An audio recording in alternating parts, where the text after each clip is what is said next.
What's up, what's up, what's up, everybody? It's your boy, Damon Speaks. Thank you so much for coming to watch the episode 3 of the Damon Speaks show. I hope that you guys have been doing well. I have been doing well. I have been handling a lot of different situations. And one thing that I want to say, a thought that I want to have for the week is that oftentimes it's not others that are judging us. It's us. It's us projecting the things that we feel about ourselves onto others because, to be honest, you may not even really know what someone else is thinking. All you know is what you think they're thinking. Unless they come up to you and say something really nasty or say something really judgy, you don't really know whether they're judging you or not. So how do we handle that? How do we deal with that? I would say we can find a little bit more love for ourselves. And I always say this, if you can't love yourself, can you like yourself? Can you get into a relationship with yourself? I remember watching a video, I can't remember the person that said it, but she said every day, if you can get in the mirror and say, I love you, I really, really love you. That's the basis. That's the foundation from which love for yourself will grow. And the more that you grow that that love, that relationship, the more you'll be able to have better relationships with yourself. But if you find yourself experiencing a lot of judgment from the outside, a lot of times it's not coming from the outside. It's really coming from you. So I would say meditate, get in that mirror, and start to fall in love with you. Hey, Remy, what's up, cuz? Hey, Antoinette. Thank you all so much for tuning in. I have a very, very special guest tonight. I've known Jay for a long time. I think we worked together for the first time in 2014 at the Lyric Opera of Chicago. And I was just taken with their energy. You know, Jay is a bright light. Jay is a wonderful person. So I am not, Cam, what's up, boo? I'm not even gonna hold you up. It's my pleasure to welcome J LeVe to the Damon Speaks show. Hi. What's up, Jay? Hi, Bernard. How are you? I'm good. Look at you. You're giving us fashions. You're giving us a situation. Casual. What's today? Monday. It's a casual Monday. And all for you. All for the Damon Speaks show. Okay. You know, I'm so appreciative. I'm actually really honored, for real. Oh my gosh. Damian Jeter says hi. Cam Jones says hey. Oh, Damien, Cammy, Cam from the UK. Love you. Love y'all. So tell everyone that doesn't know a lot about you a little bit about yourself. Okay. First and foremost, hey everybody, my name is J LeVe. I am 28 years old. I am a Gemini, just in case you need to know, a Gemini in therapy, as I like to say.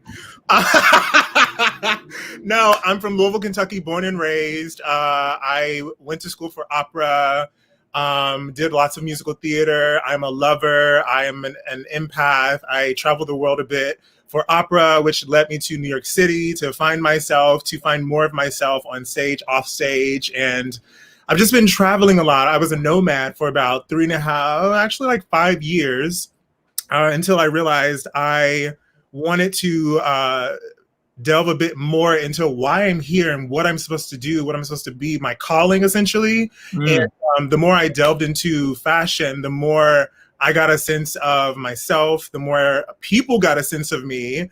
And I was like, okay, well, I done went from opera to musical theater. So clearly, like, there are things that I can do that are not, you know. So the more I delved into fashion, the more I just felt this validation of just being myself. And before you know it, you're on set styling, you're networking at events, and people are asking you to do things, and you say, okay, I think this is it. I think this is what I'm supposed to be doing. It feels good. You have those moments when you're in those spots and you say, this feels really good. I'm very grateful to be here, and I wouldn't want to be anywhere else. So I've just been on a journey to discover who J LeVe is, which is essentially love, sophistication. Ooh, love. Love, first and foremost, love, sophistication, sass, rebellion, everything that society never wanted me to be is all bundled up in J LeVe, you know? Oh, you know, I call this breadcrumbs to my destiny.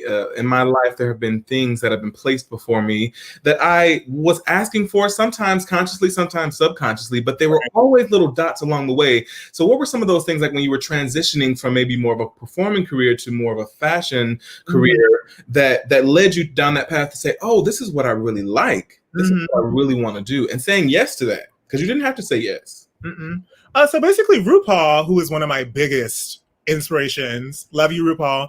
He says the universe sends stage directions, and all you have to do is pay attention. And my first time paying attention to the stage directions was when I decided to leave UK. I was on a full ride. Money. They were paying for it. They were literally paying for everything. But I was so unhappy there, and I knew something needed to change, but I couldn't put my finger on it, but I knew I needed to leave. And probably a year after that, or actually like 6 months after that, I got a call from Kenneth Overton over Opera Noir.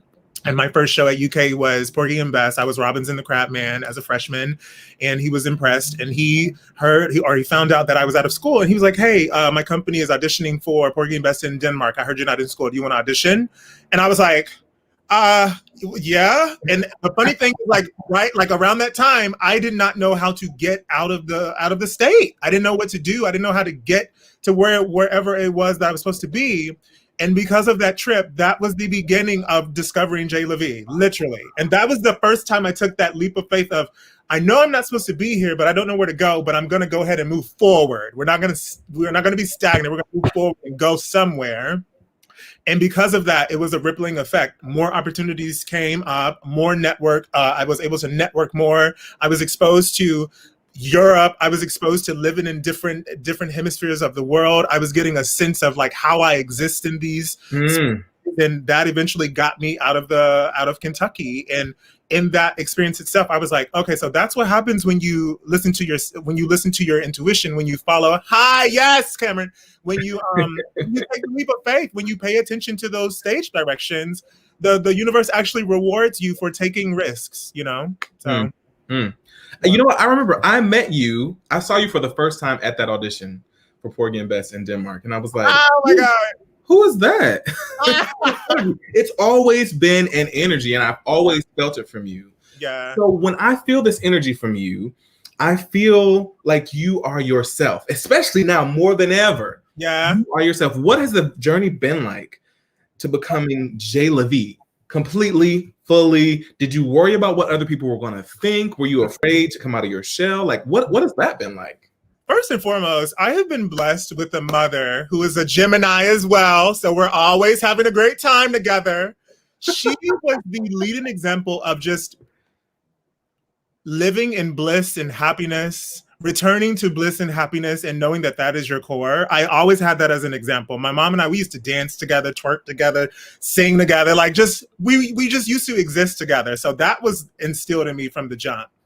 But of course, being a Black queer individual in our community, there was a lot of attempt to wash away the magic that is within the LGBT community as individuals. And hold on, wait, what was the question? I've been doing this shit all the time. What's the question?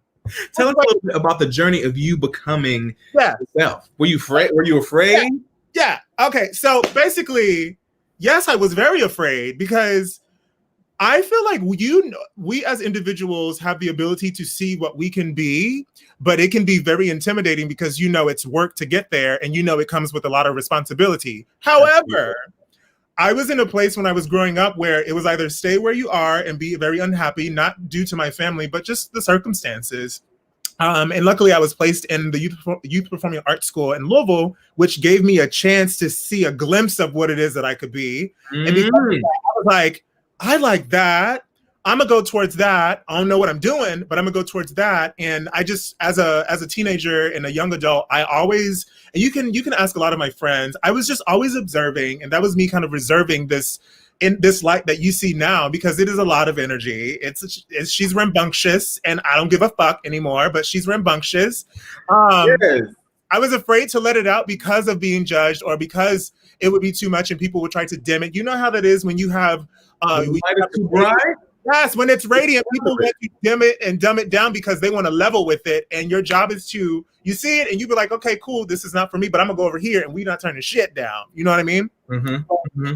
The more I got the opportunity to live in that light, the more I would say, damn, that feels really good. Or the more would happen when I would live in my light. But then I would kind of trace back to not living in that. And then probably around 20, I'm gonna say 27,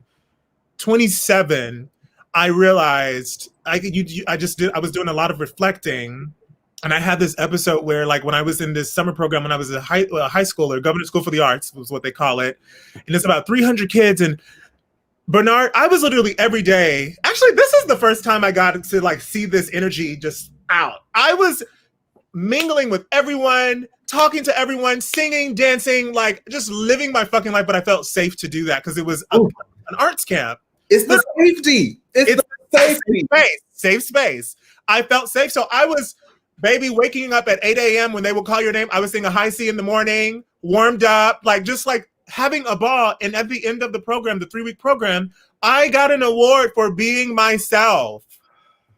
And I was just like, that's unfamiliar. You know, for us especially, it's unfamiliar to be rewarded for being yourself. And I was like, but I didn't really get the gist of that at that time. So around 26, 27, I kind of reflected on the benefits of being yourself. And I automatically went to that moment. And I was like, you were gifted for being yourself. You didn't have to do anything out of the ordinary. You didn't have to overstep anyone. You were yourself. And someone said, we see you and we like that. And I was like, well, what would happen if I did that more? Because this other shit ain't working. Let me try to be myself. Right. And the more I just delved into that, the more people began to know. Like, people would ask me, like, did you book something? Are you going? Well, what happened? I was like, no, I just feel good. And the feeling that was good was me trying to embody what this natural energy is about myself, you know? Ooh. It feels good to feel good. You know it feels good to feel. That is the whole reason why we're here. Yes, we have adversities and tribulations as human beings, but we are here to have a good time. You know what I mean? That's your job. To have a good time, and yes, you have your, like I said, you have your shortcomings, but you got to bounce back. It's the resilience. You got to bounce back to that place. So I guess for me, for example, I've been feeling good very consistently through this pandemic, but of course, like, you have your moments, but I always tell myself, okay, so how do I get back to that state? Because I don't have to stay here forever. Whatever I'm experiencing right now is not going to last forever. It will pass. And therefore, I get to feel good again. So how do I get back there? You know what I mean? Yeah. Talk to me, since you mentioned the pandemic, there are a lot of people that are not feeling good right now. I mean, we have the pandemic, we have the elections, we have what happened with Breonna Taylor, George Floyd, like, just 2020 has been a shit show in a lot of ways. However, I will say that there have been a lot of blessings, especially in my life. So there's that yin and that yang.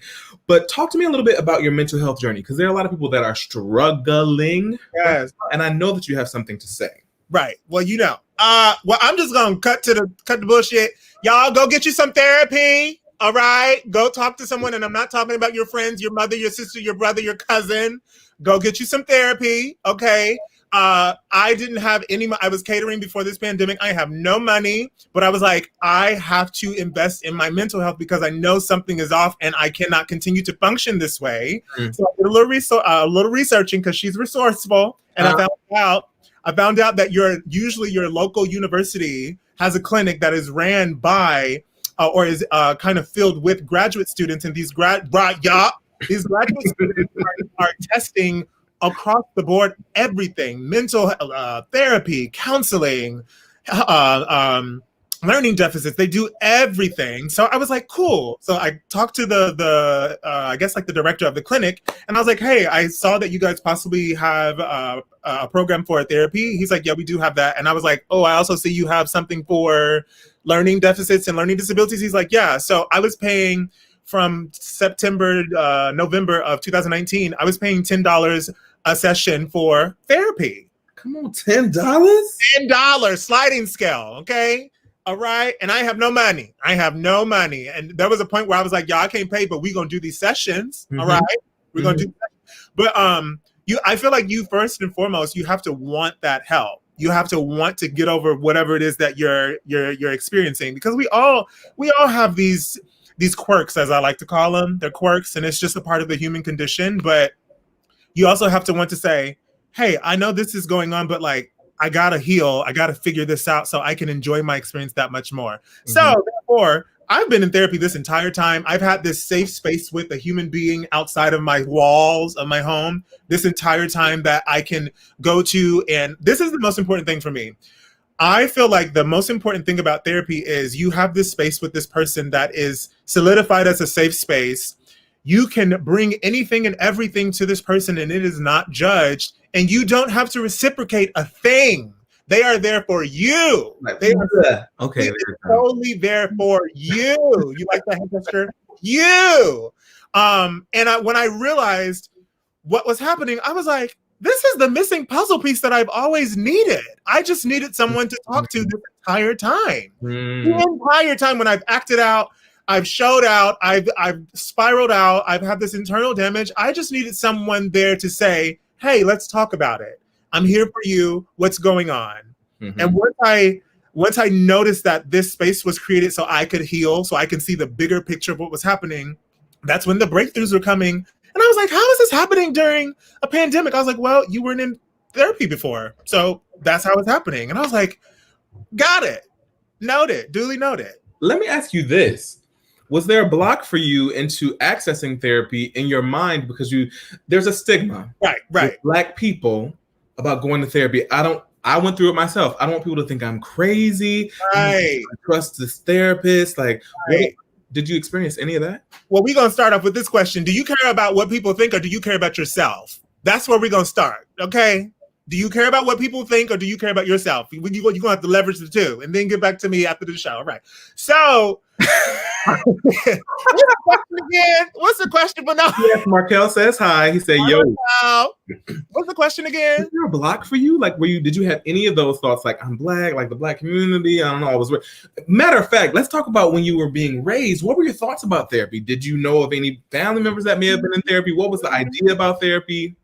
I was having a conversation with my roommate, and what I will honestly and openly say is, I did not know about therapy until I was in college. It was not talked about. The verbiage of or around therapy, that type of psychiatric activity, didn't exist to me until it was brought up by Jandra Harmon. Jandra, we love you. Jandra, love you, Jandra. She was like, y'all, they got therapy down the street at the psychiatric building. Go get you some. And that was the first time I was like, wait, therapy? I knew what it was, but I was like, therapy? I was like, okay, no, I don't need that, because I've never associated it, because I didn't feel like I had this severe case of, right, exactly.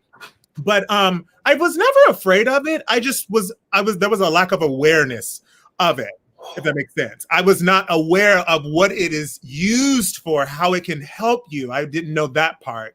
And I didn't really get into that until I started listening to RuPaul's What's the Tea, his podcast. And this is why RuPaul is one of my favorite people on this earth. Yes, he's one of the most successful people on this earth. Yes, he is a martyr. Yes, he is the figure of figures. But my favorite thing about him is that man has done so much self-work, and he drops these gems in his podcast. He has about, I think, like several seasons, and it's about like at least like 100 episodes, and I listen to most of them.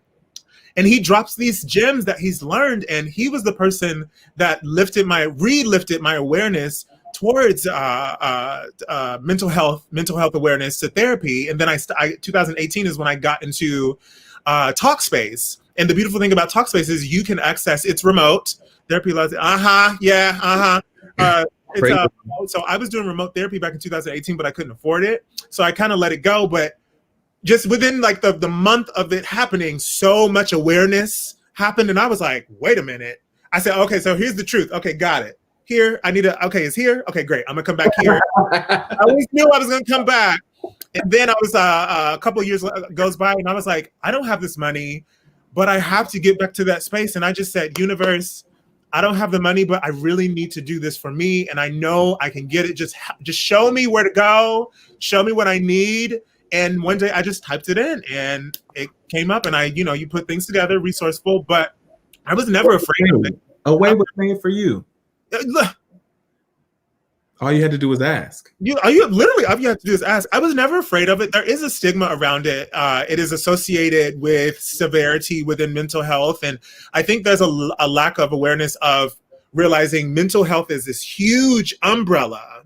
And there's so many dimensions or just, corners. There's so many facets or just so many elements or just so many versions of mental health. But mental health is a day-to-day thing. It is severe, it is minute, it is small, it is wide, it is long, it is everything everyone has a bout with it. If you have a mind, if you are a mental individual, you have mental health and you need to tend to it. That's just what that is. But it's not rationalized, it's not talked about, it's not normalized enough. You know what I mean? And at some point you have to say, okay, let me check in.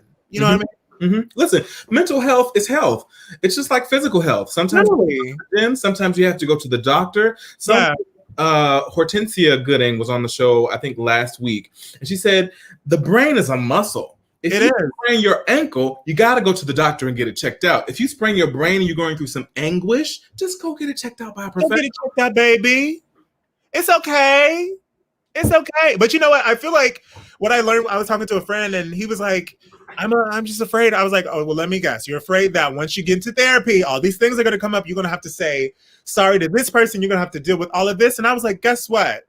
One, you might not have to do all that. But I said, two, if you do, it's okay. You're human. It's a part of the human experience. Mm-hmm.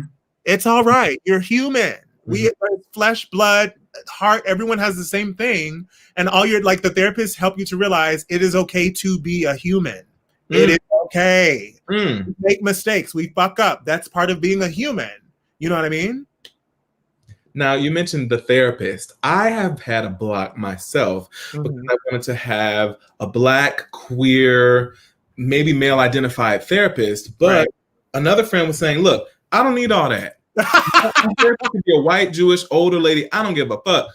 If they are willing to listen to me and they're a professional, I can do it. Was that an issue for you? Like, were you searching for anybody specific, or you were like, whoever it is? I just need a space. I was like, I can't.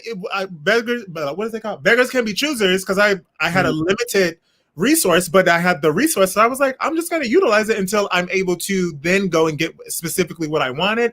And I'm not gonna not validate that desire, because I understand. But if you can't get to that specific resource, still give it a go, because the point is for you to heal, regardless of who's on the other side. You're the person that's healing, not them. You're healing.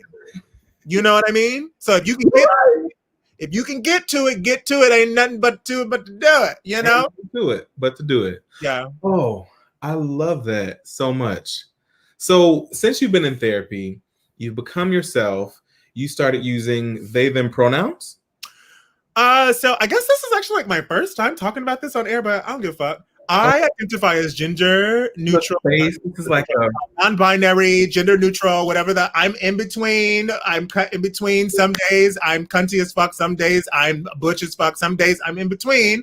There are days where I'm walking around and people will be like, "Oh, you're a big guy," and I'll be like, "Oh shit, I am." Okay, well, great. Like I just feel like I'm floating, non-binary. Gender free, just free, whatever the hell you want. Free. As far as pronouns, ever since I was a kid, my aunts and my cousins, they will always be like, girl, she. But then they'll be like, wait, you're a guy. But they would, because of the energy that they were getting from me, that told them the energy. And I as a child noticed that, and I was like, but I never put two and two together. And it wasn't until 2014 when I discovered gender neutral, which is gender neutral in French. I was like, oh gosh. And around that time, like 2013, 14, I had just like really come to terms with being gay because I was undoing my relationship with men. And I discovered this gender neutral thing, and I was like, fuck, I gotta undo and learn more about myself. But something was like, do it. And my way of delving into my genderless self, my free self, was actually through fashion. That's how I was just able to just like feel it out. I was like, how do I feel? What do I want to feel? How do I want to look? What I want to say? How do I want to walk? You know what I mean? And to this day, I don't really care what people call me, because I've been working internally through these undoing these social norms. I've been undoing these so I can, in totality, love myself. So whatever you call me, it does not bother me, because I've been doing this for me. For me. You are. You know who you are for you. Oh. For me. I was like, you can call me whatever you want, but it's not gonna break. Now hold on. Let me say, I'm not gonna say it's okay to mispronoun. To not you up. Right. Not to, if someone tells you what they want to be called, like, respect what it is that they're saying. I'm saying for me, it's all good. I'm not really worried about that, because I'm doing the work for me, and that's one less thing that we have to worry about. You know what I mean? Because there's so many layers to being a human. But nowadays, I really don't care. Some of my friends call me girl, some she, they, them, he. I really don't care. I don't pay attention to it anymore. How freeing is that, to be yourself and to be able to have words? Because listen, in the gay community for centuries, for eons, they've been like, hey girl, right. So it's been a thing. Right. We didn't necessarily have a framework. We didn't necessarily have the words to say that this is what it is. Yeah. And it's really beautiful, because what I love about our community, the LGBTQIA+ community, is we are teachers of the world. We are proof that there's more than what meets the eye. There's more than one way to exist. And that's why the world wants to get rid of us, because they have to face it and they have to question, well, what the hell have I been taught? How have I been living? There's more. If you're able to love another man or love another woman, or if you're able to transform your body to be what you feel on the inside, that means that there's more. There's so much more. And that shit is scary when you are unfamiliar, when you are not when you're not exposed to the many ways of existing. And I love us so much because we are teaching the world that there's more. There's so much more, and you can't get rid of us. Getting rid of us is not going to take away the fact that there's more. It's always going to be here, Yeah. I want to speak to the world wanting to get rid of us. Right. And this was not my experience, thank God, but I saw a video. You may have seen it. I'm not sure whether it went viral or not. But there was a young man, couldn't tell how old he was, because it was really just showing his feet. But he was standing in a doorway, and I guess it was his stepfather that was speaking to him and was like, you're going to be a fucking man in my house. You ain't going to be doing all this gay shit in my house. Like, that comes from a place of fear. That comes from a place of, I don't know what to do with this. That comes from a place of maybe the stepfather is even dealing with his own internal feelings for men. Like, the world will literally try to get rid of us, but we are resilient. Yeah, I sometimes when I see, because when you see children, a lot of times you can see it, and sometimes when I see the kids like on the subway or walking, and I see that they're a part of our clan, I just kind of give them like the silent prayer, and I just wish for them resilience and a heart that will allow them to heal, because a lot of us as kids, we're placed in these environments that don't want us to exist as we are. And you got to figure out how to navigate through that while not losing yourself and getting back to what you are. You know what I mean? And it is all it is fear. It is fear, and it's coming out in anger. It's coming out in frustration. It's coming out in confusion, instead of coming out in honesty, and someone coming to their child and saying, I've not had to deal with this. I don't know what to do, but I'm going to figure it out. You know what I mean? And I'm not saying it doesn't happen, because it definitely does, but for the majority, it doesn't. And it's because there's this lack of education. There's this lack of exposure. And most of the time it's in the smaller towns, smaller cities, and sometimes in the bigger cities as well. Times. Yeah, but it's fear. It's fear of there being something more. It's fear of, and something that I realize a lot of parents, when they do act out in these ways, it's because they're trying to protect us and they don't realize that they're actually harming us. For example, not going to give any names because I love this person dearly, and they were just doing the best that they could. But someone attempted to teach me at when I was in the 5th grade of how to walk like a man. And they would take me to the living room and they would make me walk around the living room and they would critique how I was walking. And I just remember being a child and being like, what the fuck is happening? Like, what is going on? Mm-hmm. But I'm so grateful to be at this place today to say, I'm coming back to that. I didn't lose it. They didn't take it away from me. You know what I mean? It's always there, I have this cool story. I don't paint my nails all the time, but I'm getting more into it. But I remember when I was a kid, when I was in 3rd grade, I would color my nails in with crayons and markers. And I went home and my aunt was like, don't you color in your nails, don't color in yourself. You don't do that, you're a boy. So of course she don't do it. And then during the pandemic, I was hanging out with my best friend. She was like my quarantine buddy. She painted my nails. And at the time I was making masks. So I was doing making my masks, and I looked down at my nails, and I looked, and I was like, I've felt this before. What's going on? And I remember when I was a child, coloring my nails, my inner child, that state was telling me this is where I want to go. And at 27, which is when I started stepping into J LeVe, I was like, this is where my inner child wanted me to be. Right here, right now, in this skin, in this body, with this energy. That's what it was saying. I want to be free. This is what I want to do. And it was just one of those moments where I was like, okay, this is where I'm supposed to be. Got it. It took you on a journey. Life took you on a journey. 20-something years, Bernard. 20-something years. And you still have more to go. So much more. And I'm so excited about it. I was not before 26, 27, 27, 28, 29. No, I was not excited not to the point where I was gonna take away my life, but I was just so depressed. Ask Cameron, we were living in Copenhagen, Denmark, singing for the Queen of Denmark, living like kings and queens. But I was so depressed. And it was because of facing reality of people don't want you here, being taught that you are not beautiful, being taught that the way you exist is not correct. All these things that are internalized as kids just kind of sat with me, and I tried to find it through depression, tried to find it through relationships, tried to find external things. But the moment I just kind of shifted that, okay, well, hold on, I got to get into this then. So basically I've been on this journey, what you're seeing, this energy that you're seeing, there was this moment where I was like, I've given so much attention and energy to my career, to platonic and romantic relationships, to everything external. What happens if I do that for myself?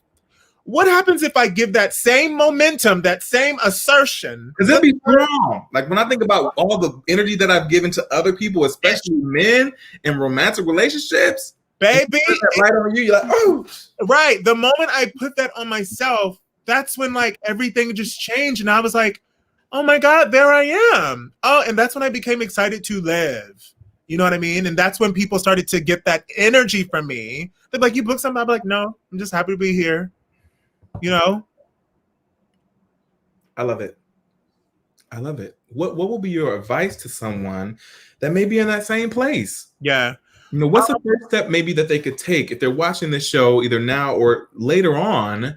What's one of the first things they can do to start to climb out of that hole? Right. I would first and foremost say, you are of love. You are a gift to this world, and you deserve to be here. You deserve to be cherished. I would secondly say, at some point, you will realize that the thoughts and the emotions that run through your mind, are fleeting, and they do not last forever. They do not last forever, so you do not have to identify with the thoughts and the emotions that you feel, which is easier said than done, but there are different ways to see the bigger picture of things filtering through you. And I would say all this energy that you've given to your jobs, to your relationships, you as an individual, you deserve that same attention. You deserve the same momentum. You deserve the same drive. And the moment you begin to give that to yourself, that's when the real fun begins, you know? It's not easy, but no. It's just put the same energy into yourself that you put into everyone else. And I think for myself, the reason why I became so good at reading people, the reason why I became so empathic was because I wasn't at home within myself. So I had to try to find a home in everyone else. So I would watch people meticulously. I would give all my love to a man, all my love to my friends, and not have anything left and be left broken. But now, because of the blessing of awareness, I can start to pour that into me. And I've come into the knowledge that you cannot pour from an empty cup. You destroy yourself every time you pour from an empty cup. They get the overflow. They get what's in the saucer. Right. They don't get what's in the cup anymore. Yeah. You know, and I feel like that comes from, at least for me, I grew up with like a strong mother she was my Pocahontas. She was my superwoman. She did everything, raising 4 kids, working 2 jobs. She was giving so much, but I never saw my mom giving to herself. I never saw my dad. He gave everything to his career, traveled the world playing basketball, you know, just accolades. My grandfather in the NBA. I just always saw this display of energy and attention given, but I never saw it reversed and given to the individual. And that's something that's learned. We basically, as children, we study, we absorb what we're taught, and we it's like a behavioral trait that's passed down. You see it when you see it for 18 years, you're gonna essentially kind of embody or perform the same behavior that was displayed to you. And you don't want to sometimes. Yeah, even if you don't want to. And I realized, like, going through this journey of learning to love myself, giving myself compassion, I was like, I've never seen this displayed in my household, in my circle of friends, like when I was younger. You know, it's okay. I'm not calling anybody out, but I was like, I never saw it. But it's a thing. Right. And I have a friend that is in the process of deconstructing, rebuilding themselves. And he was like, this is so hard. And like, I feel like I'm going crazy. I don't know what to do. I said, well, let me break it down, because we like metaphors. We like imagery. We like all of that. I was like, so when you begin your job, at the very beginning, or we can even say, because like college is essentially the beginning to getting the job, essentially.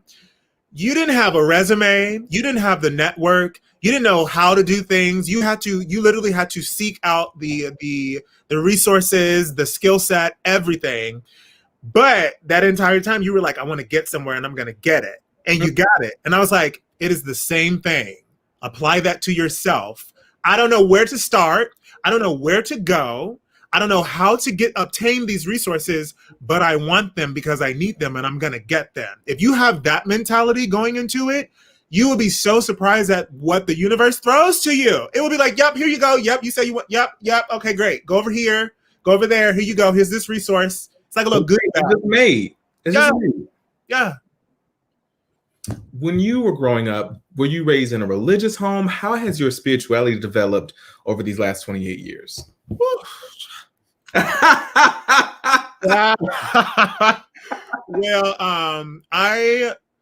I grew up in like several churches, Bates Baptist Church, Canaan Christian Church. We went pretty frequently, but it was more performative than like, it was more because you have to go, instead of realizing church is right here, right now. Church is when you go to work. Church is that connection is a part of you, and it's wherever you go. And my mom like married a deacon when I was in high school.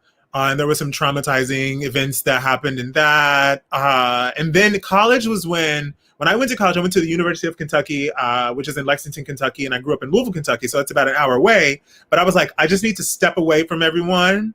And I need to reassess, because I know this shit ain't right. I know it ain't right. They did the best they could, but this ain't right. So let me just step away and get it together. Right. That's when the journey of like, what is my relationship to God? Who is God?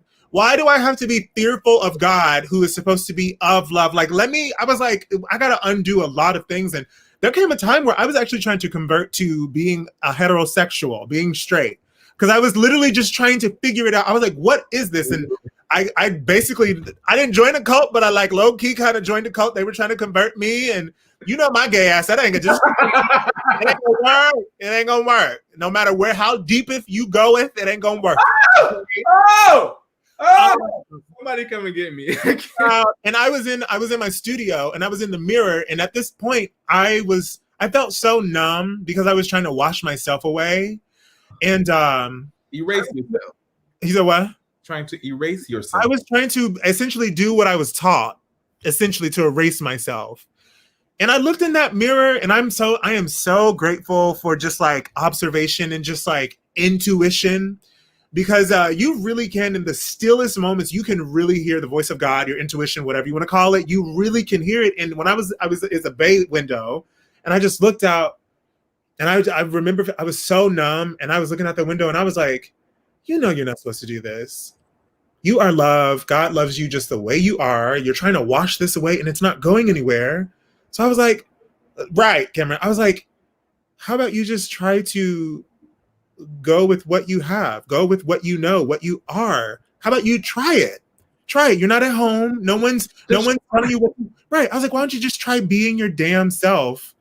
And that's when I was like, that's when the sigh of relief happened. And then my friend came and he's like, so how about that girl? And I was like, boy, it ain't happening anymore. Cut it out. Cut it out. I'm done. Yeah. It's not happening. Yeah. And then today, as far as spirituality, I still believe in God, but I more so refer to God as the universe. I'm a very spiritual person. I'm very, very rooted in the earth, I really seek to like nature. I really seek to the universe, which is Allah. It is God. It is Buddha. It is all the damn thing, y'all. If you are looking and you're listening, it's the same damn thing. Okay, I just got that. I got to get that out. It's the same thing, but and then I try not to take it too seriously. You know what I mean? Too literally, quite too literally. You know what I mean? Ooh. You know, because it's so easy. I don't think a lot of people realize, but like, there's religion, which was formed for structure, but then there's man-made religion, which was formed to destruct, essentially, to label, to separate. Mm-hmm. And I was like, I can't take part of that anymore. That's not what I believe in. And so I was like, I'm going to go the spiritual route, and I'm just going to kind of be rooted in the roots of the earth. And your life has flourished. It has. People say, oh, leave the church, you leaving, Jesus or God or whatever, their concept of what your spirituality should be. Right. You're not going to be blessed. Right. I would say you're pretty blessed. Look, to each its own. You do what you want to do, but boundaries. You can't come over here with that. Boundaries. About boundaries, because we had a conversation and I was like, Jay has boundaries and you cannot come here. I love you, but I love me more. Was it hard to develop that? Have you had interesting situations with like best friends, family, where they were offended that you had like actual boundaries? Mm-hmm. With my family, no, because I set boundaries for myself when I left home. I was like, y'all are over there and I'm going to be here because I got a lot to do. That was a boundary that was set from the jump. But as far as like friends, I've, there's been some bumps and bruises along the way. But if you are saying, hi, friend, or if you are exemplifying or enacting the act of building a boundary for yourself, if a friend doesn't enjoy that, doesn't want that for you, is that your friend? If you are trying to build a boundary for yourself, to take care of yourself, to heal yourself, to protect yourself, if a friend doesn't respect that, is that your friend? Exactly. You know what I mean? Yeah. So I'm not taking shit personally. It's fine. Seasons are seasons. It's whatever the case may be. But at the end of the day, I know I'm going to create these boundaries for myself. So because I can only take care of me. I'm going to be standing here for as long as I am. And while I'm here, I'm going to make sure that she is fully rooted and grounded with boundaries all around her. Barricades, right? Barricades. So it's been a journey, but like it's a part of the human experience. You know what I mean? Like, I feel like once you realize what we are as humans, how big we are in the process of just protecting yourself, nurturing yourself, you really like, you just don't identify with as much. You know what I mean? You're not afraid to let things go. You know what I mean? You're not. It's part of the experience, you know, and those that want to be there, they will be there. Those that do not will let you know that they don't want to be there. And your job is to let them be. And you don't have to hate them. You don't have to spew out negative energy, but that's just what it is. And I'm at this point where I'm like, those who are supposed to be here will be here. Those who are not, and that's okay. Thank you for everything you've given me, but I got to take care of myself. And if you are my friend, you will understand that. You know what I mean? Dr. Seuss, who I consider to be one of the greatest writers of our time, said, "Be who you are and say what you feel, because those who mind don't matter, and those who matter don't mind." I carry that with me. I carry it in my heart. It makes sense. Those who, oh, come on now, preach. Oh, hey, Clyde. What's going on, Clyde? Clyde is Chicago. But yeah, no, that's a word. And anything that's rooted in love and healing and health, if a person doesn't want that for you, just reevaluate the dynamic. That's all I'm gonna say about that. You know what I mean? Listen, it's so easy for us to be in these relationships. I call them historical relationships, like people you've been friends with for a long time, but because you've been friends for so long, the relationship is basically either dead or it needs to change, but you fall into these patterns. Every time you see them, like when I go home sometimes and I see people, I go back right into that box when I was 18 years old, struggling with my sexuality, struggling to be who I was or wanted to be or needed to be. It's hard to break out of that, but boundaries help, right? We think that by not having boundaries and letting people do whatever they want, it's going to bring them closer to us, but it just makes it easy for them to disrespect us. It makes it easy for them to leave us by the wayside instead of loving ourselves. And then when we love ourselves, you already know it's easier to love others. Right. Our relationship work. Bernard, once again, I didn't grow up with boundaries. No one set boundaries around me when I was growing up. So of course, I'm going to say for me, the first set of boundaries I created was when I moved, but in my personal relationships, I didn't have any boundaries. I felt like I had to take on. I felt like I had to give everything to my friends. And once I did understand the full concept, the totality of what a boundary is and the usage of it, I was like, oh, I didn't see that either. No one was utilizing this tool either. Oh, great. Well, I'm doing it now. It's happening now, you know? You mentioned tools. Would you say that mental health, being in therapy, has given you a toolbox that you can use for your life for whatever situations that may come up? And if there are tools, what are some of those tools? What things do you use on a daily basis or when these situations come up? Yeah, so for me, tools that I use to navigate day-to-day, meditation. There are many forms of meditation. Meditation, compassion, the ability to not be as judgmental, the ability to reckon and to understand how the ego works and when it is at full effect, because you are not your ego. The ego is here to sabotage you and to disrupt and kill you, essentially, is what it's here for. Love is probably the main tool. You know, that's the root of everything. Communication, the ability to build a safe space. That's a tool for me. I realize when I'm in safe spaces, I feel like I can talk, say, do whatever I need. But when I'm not in a safe space, baby, I don't want to talk. I don't want to do anything because I don't feel like I can come to you and we're not going to get anywhere. You know what I mean? So just building foundation around having a safe space. Yeah, that's at the top of my head. Those are the tools that I use like from day to day. There are others, but it's like I would have to go in the archives of what I've written down in therapy. But yeah, those are the main tools. I'm assuming is a thing. Say it one more time. Journaling. Oh yeah, I just started this series of video journaling because sometimes I don't feel like writing, and it's okay. But I put that I'll hike her up on a stand, and I just talk about everything. What I would usually do with my friends, which I don't do as much now because I have this safe space with my therapist and now another one with my video journal, I am allowing myself to get it out, because essentially what the body is saying is like you want to get this information out, or you want some sort of feedback, or you just need to literally filter it out.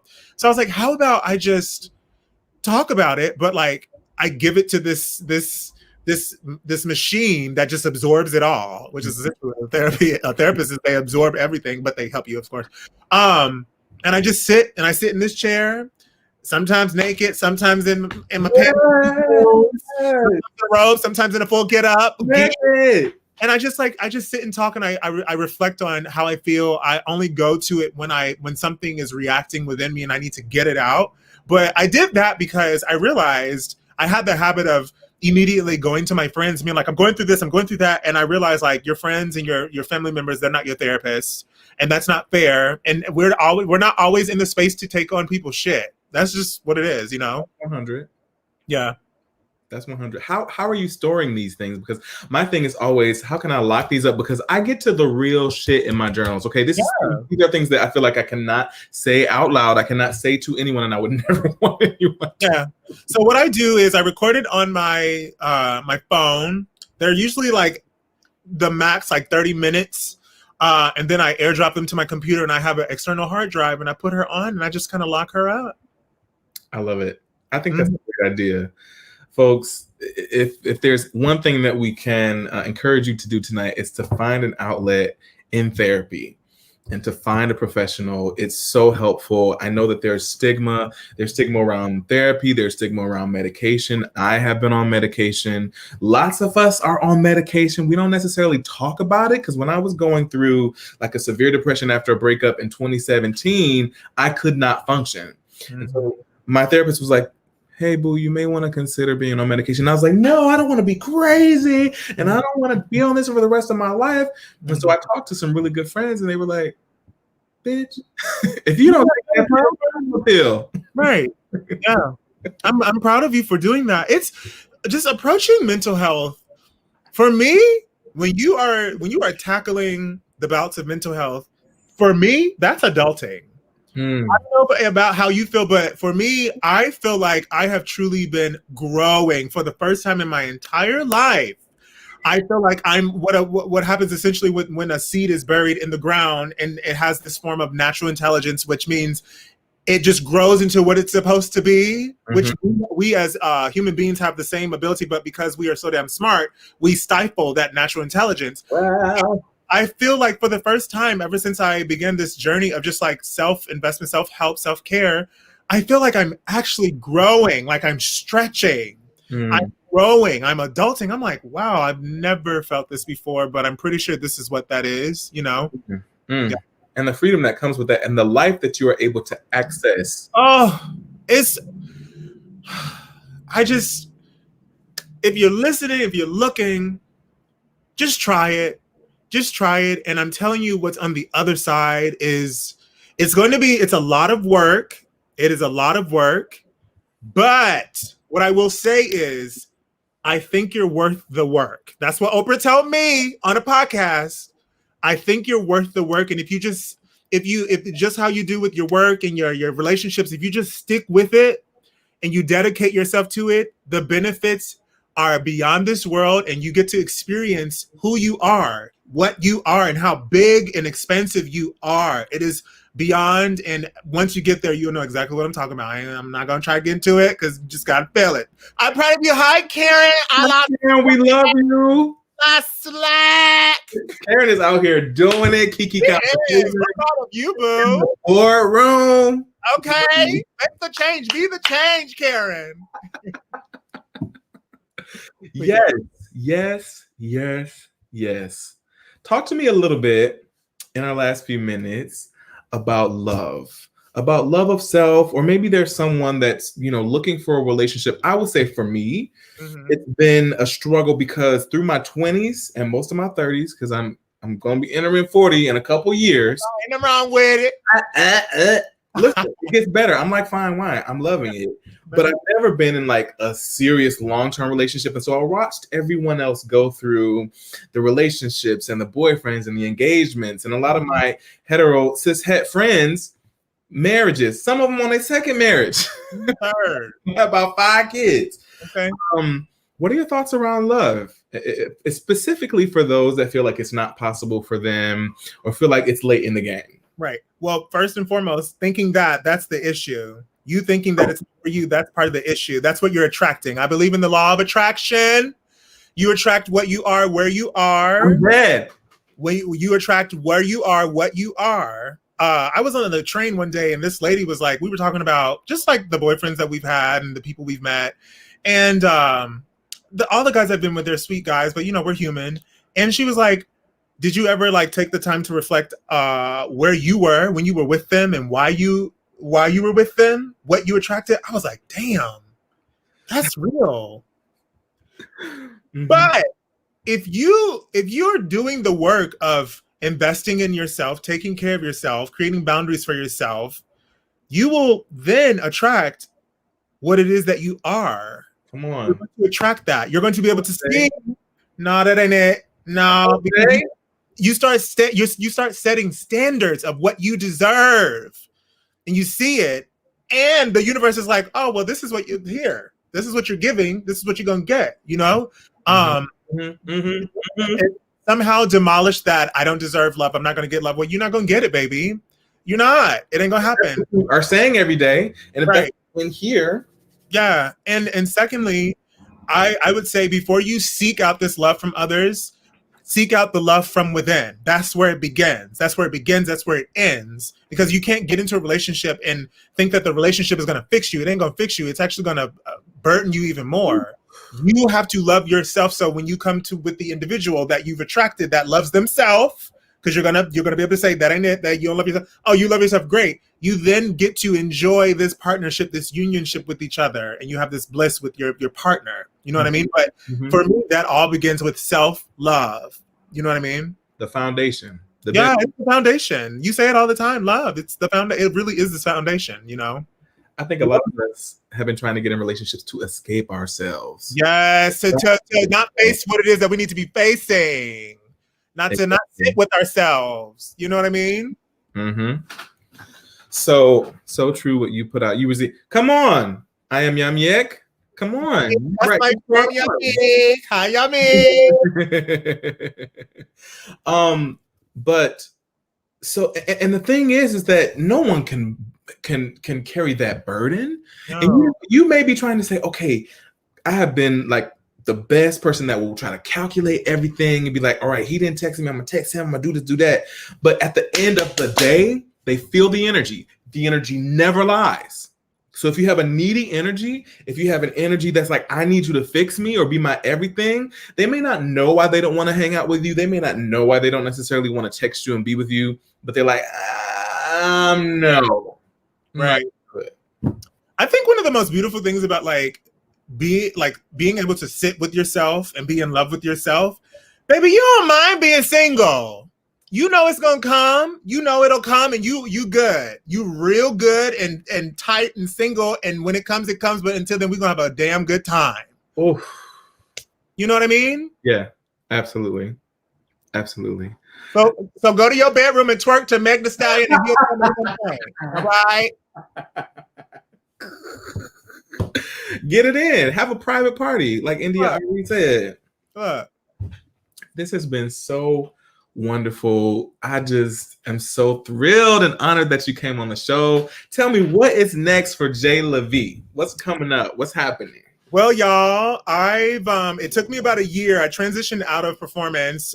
For those who don't officially know, I'm at this moment, I am not actively pursuing performance. I've been performing for the past 14, 15 years. And that chapter is closed, but it's not ended. But I'm just taking the time to experience what else is all up in here. And right now, fashion is really taking over. So I've created J LeVe, which is me, but just the person that I've always wanted to be. I have a brand, Be by LuhVee, that will branch out to be a lot of different things. But right now I'm styling shoots. I just was a part of a publishing with Grazia Australia and Grazia USA with the first shoot that I assisted, and it was an editorial shoot. And I have another shoot that is being published in another magazine, and I'm the lead stylist. I just joined our girl Ariana's business as one of the board members. I am there's some things I can't talk about, but there's just a lot of styling things that are coming into play that I've always dreamt of, but at some point I didn't believe that I deserved to be in those spaces, or I couldn't exist in those spaces. And once I began to just believed that I deserved to be in those spaces, and I had everything that I needed to occupy those spaces. And I saw that on set. I was like, okay, so I've been doing this to myself, and I'm well equipped. I was like, okay, let's go for it. So you'll see a lot. You'll see a lot of shoots, magazines. You'll see me partnering, collaborating with people. I have a visual collection that surrounds the human experience through different forms of art. I have a new collection coming out called I Think You're Worth It, which is about self-love, self-help, and the benefits and what happens when you take what the world has tried to take away from you and you use that as your token and you invest in yourself. I'm really excited for it. It's not coming out probably for another like 6 months because I'm collaborating with like at least like 16 artists. Wow. There's a lot going into it. I have young arts. They're backing me on it. It's going to be beautiful. And just more energy, just being a light and showing people like, y'all, we're going to be okay. We're going to be okay. We're going to make it through. If my black ass can thrive in this pandemic, so can you. You just got to hold on tight, love yourself, and twerk to Meg Thee Stallion in your room when ain't nobody watching, okay? You know, but there's a lot of amazing things coming out, and I'm so excited, and I'm beyond grateful to just be here and to take what's mine. You know what I mean? To be in the room and say, I deserve to be here, you know? I love it. Where can we find you? Where is there a website? Give us your Instagram. Let us know. So you can find me 381-230-800. No, I'm kidding. So my Instagram handle is Towongfoo, TOWONGFOO, like the movie, yes, with Patrick Swayze, John Leguizamo, Wesley Snipes. I have a website called Reconnecting Visual. TOWONGFOO. Say that one more time. Towongfoo, TOOWONG. TOWONGFOO. So it's like I'm saying this is To Wong Fu. The Wong Fu is the person, and right. You can find me out there. I have a website for my visual collection, www.reconnectingvisual.com. I have my portfolio coming out of all of the shoots I've assisted and I've done myself coming out soon. And then Jermaine Brown Jr. on Facebook, but I update a bit more on to Instagram a bit more. But thank you, Dad. It's you. But just be on the lookout and y'all just take care of yourselves. This is a very bizarre, crazy climate, but we're gonna get through this. We are a resilient species and we're going to get through this, but we need each other and we need ourselves. You know what I mean? Absolutely. Thank you so much, Jay, for being here. Thank you everyone for tuning in. Next week, Monday, November 2nd, it's going to be election eve. I have a panel that's lined up. I have James F. Johnson. I have Brandon Hicks, Anwar Musa. We're going to be talking about why your vote matters. We're going to be talking about the election. We're going to be talking about what happens after the election. If Biden wins, what can he be doing for the Black community? If he doesn't win, what we all need to be doing, how we can all get involved. So I'll see you here on Facebook and YouTube at 8 p.m. next Monday. Join us. You don't want to miss it. Love you all. Keep your head up.